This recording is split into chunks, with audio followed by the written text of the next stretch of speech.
We made Thriller in 8 weeks. Wow. We had 3 studios. At the time, you think anybody that would say, we're going to make a record that's going to sell 50 million records is lying. Because it's not possible. What gave you goosebumps during that recording? Almost all of it.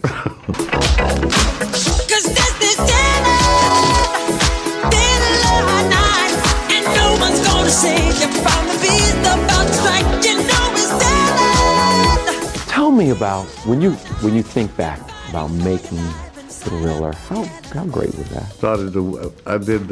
Was a musical director for The Wiz, for Sidney Lumet, who started me in the movie business. I wanted to do that since I was 15, and I had to wait till I was 30 because they didn't use black composers, a lot of black composers then.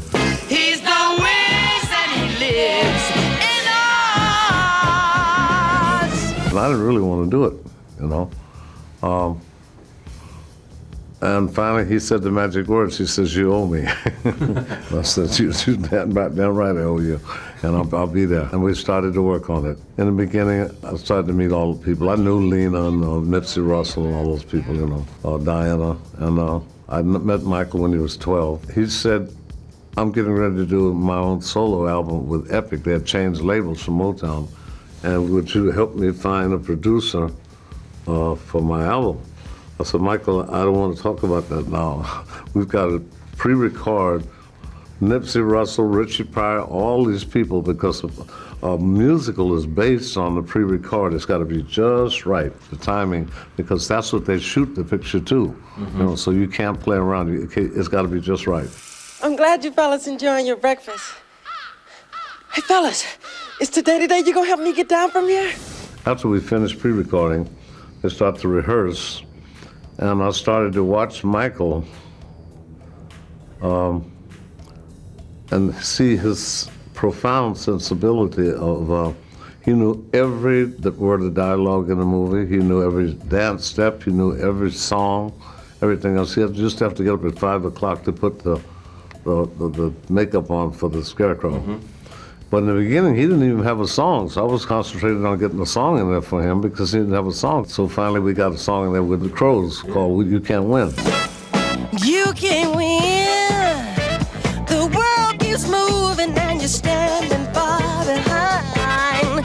They were rehearsing in a hotel in Brooklyn one day with Sidney Lumet and all the 4 principals, blocking, you know, telling them where to go and everything. He would pull out a piece of paper out of his chest and say, da-da-da-da-da-da-da-da-da, Confucius, da-da-da-da-da-da, Kierkegaard, da-da-da-da-da-da, Socrates.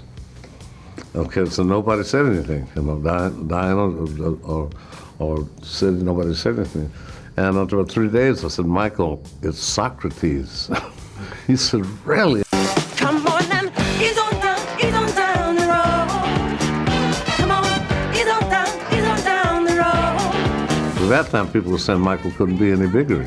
And I said, "I'd like to take a shot at the album." And he said, "Great."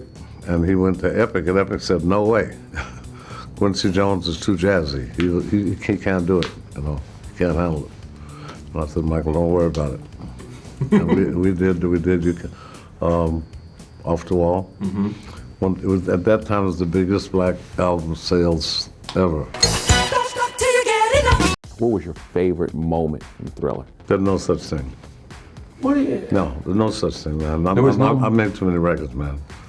But there was no magic moment. All of them had magic. It's close to midnight.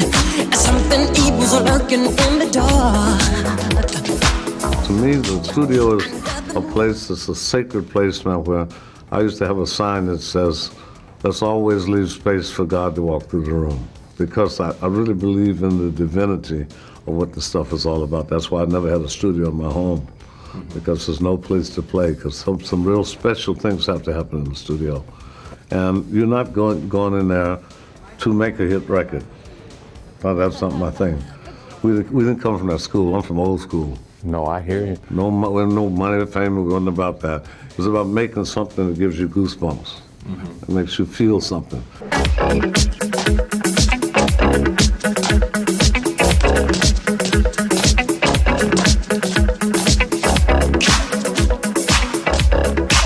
What do you think made that so magical? Really?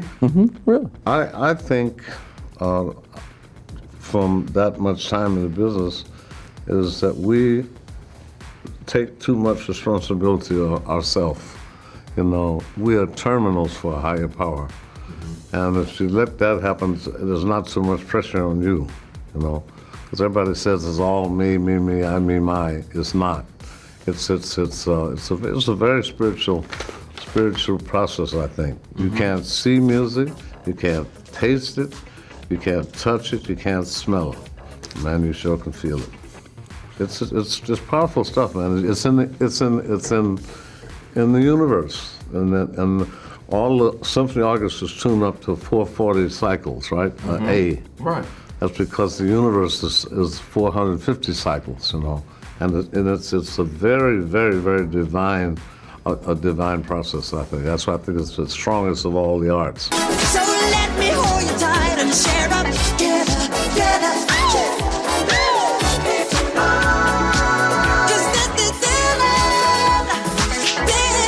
night. You know what? I've been in business 60 years. You're making a record.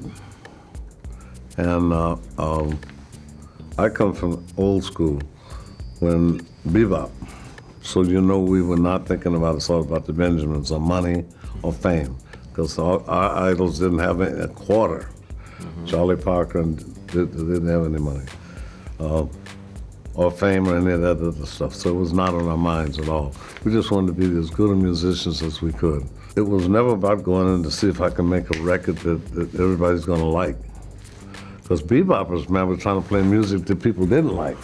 They used to say, if he's got a 9-piece band, the 8 musicians and the 9th member is on radar to keep us from getting too close to the melody. When you're recording, you know, that's what I go for on everything I record. We was with Sonny Stitt, or Sarah Vaughan, or Ella, or Michael, or Ray Charles, you know.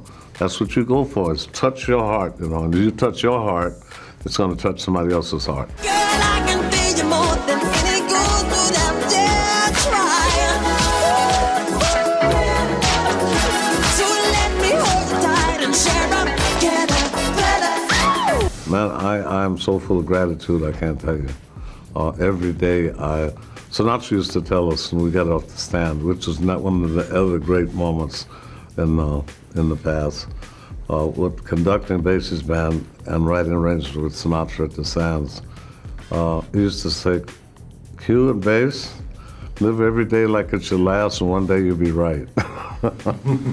And it's true. And he used to say, I feel sorry for people that don't drink, because when they get up in the morning, that's as good as they're gonna feel all day. We had some fun, man. I'm telling you, I feel so blessed, I can't tell you. You do the best you can, and do your best. Give it everything you've got. I always say, empty the cup, and it comes back twice as full.